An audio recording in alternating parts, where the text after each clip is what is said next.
بسم اللہ الرحمن الرحیم نحمدہ و نصلی علی حبیبہ الکریم۔ سورہ بقرہ کی آیت نمبر 255۔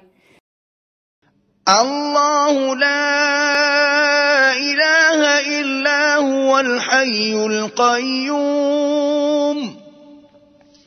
لا تأخذه سنة ولا نوم له ما في السماوات وما في الأرض من ذا الذي يشفع عنده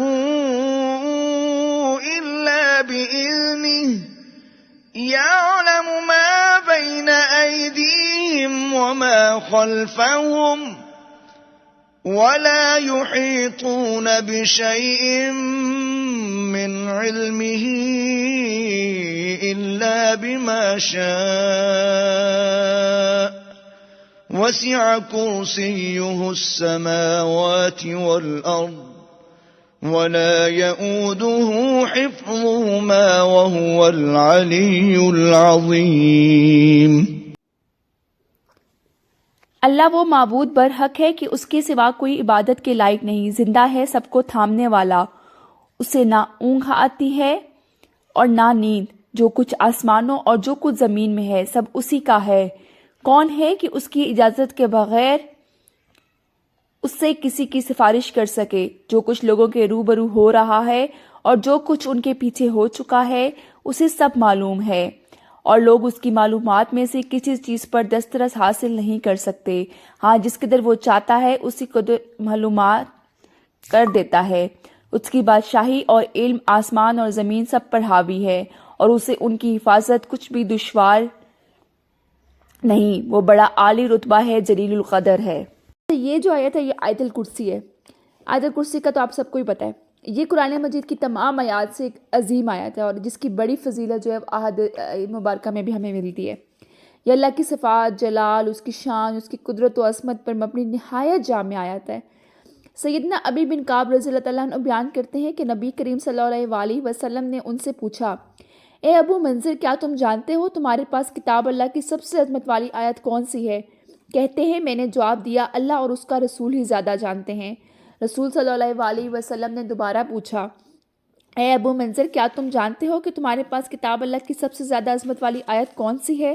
میں نے کہا، اللہ لا الہ الا ہو، یعنی آیت الکرسی۔ تو رسول صلی اللہ علیہ وسلم نے میرے سینے پر ہاتھ مارا اور فرمایا، اللہ کی قسم تو نے درست کہا، اے ابو منذر تمہیں علم مبارک ہو۔ یہ مسلم شریف کی حدیث ہے۔ اچھا، اس آیت کی یہ بھی فضیلت ہے کہ اگر کوئی انسان اس کو رات کو پڑھ لیتا ہے تو اس کے لیے ایک محافظ مقرر کر دیا جاتا ہے، اور صبح تک جو ہے شیطان اس کے پاس نہیں آتا۔ اگر کوئی شخص اس کو ہر فرض نماز کے بعد پڑھتا ہے کسی سے بات کے بغیر، تو کوئی چیز جو ہے اس کو جنت میں جانے سے نہیں روک سکتی۔ حضرت ابو ہریرہ سے روایت ہے کہ انہوں نے کہا کہ آپ صلی اللہ علیہ وسلم نے مجھے صدقہ فطر کی نگرانی پر مقرر کیا۔ اتنے میں ایک شخص آیا اور وہ بھر بھر کے اس میں سے کھجوریں لینے لگا۔ میں نے اس کو پکڑ لیا۔ میں نے کہا، میں تجھے حضور صلی اللہ علیہ وسلم کے پاس لے جاؤں گا، چھوڑوں گا نہیں، اور پورا قصہ بیان کروں گا۔ اس نے کہا، ابو ہریرہ، جب تو سونے کے لیے بستر پر جائے تو آیت الکرسی پڑھ لے، صبح تک اللہ کی طرف سے تجھ پر ایک نگہبان فرشتہ مقرر رہے گا اور تیرے پاس شیطان نہ بھٹک پائے گا۔ ابو ہریرہ نے یہ بات آپ صلی اللہ علیہ وسلم کو بتائی۔ آپ صلی اللہ علیہ وسلم نے فرمایا، گویا وہ بڑا جھوٹا ہے، لیکن یہ بات اس نے سچ کہی، اور وہ شیطان تھا۔ یعنی کہ اگر کوئی انسان اس کو پڑھ کے سو جاتا ہے تو اس کی اتنی فضیلت ہے کہ ساری رات جو اس کو شیطان تنگ نہیں کر سکتا، اور اس پہ اللہ تعالیٰ ایک نگہبان فرشتہ مقرر کر دیتا ہے۔ تو اپنی آج سے عادت بنا لیں، بہت سارے لوگ پہلے بھی پڑھتے ہوں گے، اپنی آج سے عادت بنا لیں، اپنے بچوں میں عادت ڈالیں کہ رات کو سونے سے پہلے آیت الکرسی ضرور پڑھ کے سوئیں۔ اچھا، اب ہم آتے ہیں اس کے ترجمے کی طرف، ٹھیک ہے۔ اللہ لا الہ الا ہو، اب دیکھیں اس میں ہے کہ اللہ کی جو الوحیت ہے نا وہ صرف اللہ کے ساتھ مخصوص ہے۔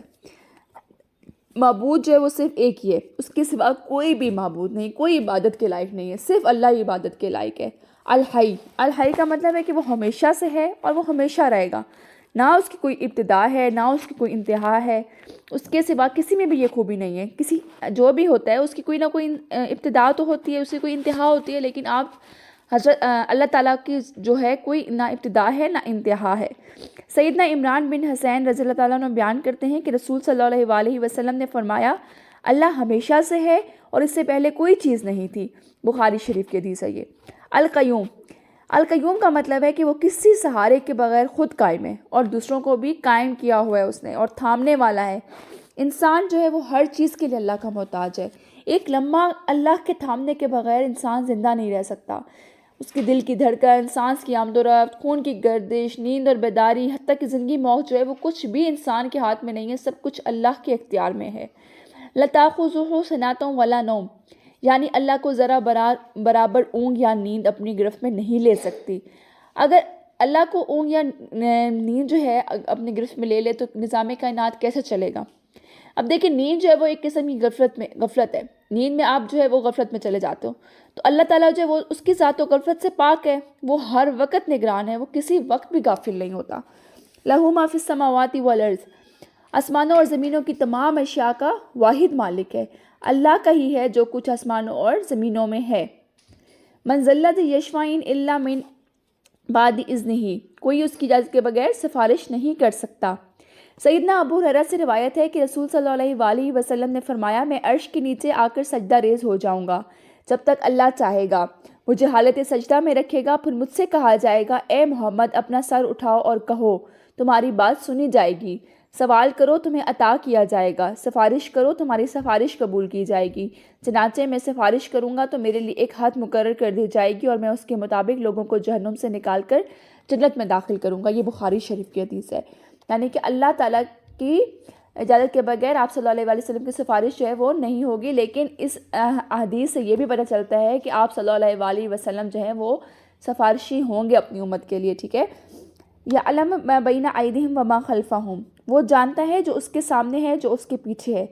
سامنے سے مراد کیا ہے؟ جو حاضر چیزیں، پیچھے سے مراد کیا ہے؟ جو غائب چیزیں، یعنی کہ جو اس کے سامنے ہے وہ بھی اس کو پتہ ہے۔ اب انسان جو ہے وہ ماضی تو جان سکتا ہے لیکن اس کو حال کا نہیں پتہ، جو اس کی چیزیں سامنے ہوتی ہیں وہی جان سکتا ہے، اس کے پیچھے والی چیزیں تو انسان نہیں جان سکتا نا، جو غائب ہیں، جو منظر سے غائب ہے۔ لیکن اللہ کی ذات واحد ایک ایسی ذات ہے جو آپ چیزیں جو حاضر ہیں ان کو بھی علم رکھتی ہے اور جو غائب ہیں ان کا بھی علم رکھتی ہے، اس میں ماضی، حال، مستقبل سب کا علم آ جاتا ہے۔ وَلَا يُحِيطُونَ بِشَيْءٍ مِّنْ عِلْمِهِ إِلَّا بِمَا شَاءَ، یعنی کوئی شخص اللہ کی علم یعنی معلومات میں سے کسی چیز کا احاطہ نہیں کر سکتا مگر جتنا اللہ تعالیٰ چاہے۔ اس کا علم جو ہے وہ بہت زیادہ وسیع ہے۔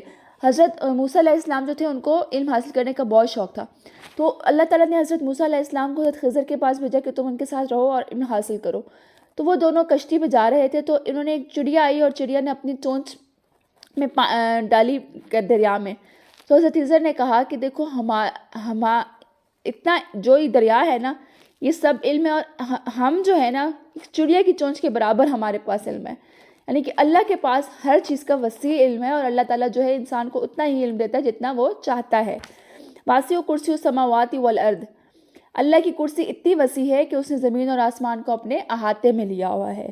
ولا یؤدُ حفظہما، آسمان و زمین اور ان دونوں میں پائی جانے والی تمام مخلوقات اور موجودات کی حفاظت اور ان کی دیکھ بھال اللہ کے لیے کوئی بھی مشکل کام نہیں ہے، یعنی کہ اللہ تعالیٰ ہر انسان کی ہر چیز کی کائنات میں حفاظت کرنے والا ہے۔ وَهُوَ الْعَلِيُّ الْعَظِيمُ، بلندی اور عظمت اللہ کی صفات ہیں، مخلوق اس کی بلندی اور عظمت کے آگے کوئی حیثیت نہیں رکھتی، اس لیے عبادت کے لائق بھی جو ہے صرف اللہ کی ذات ہے۔ آج ہم نے آیت الکرسی کے بارے میں پڑھا ہے۔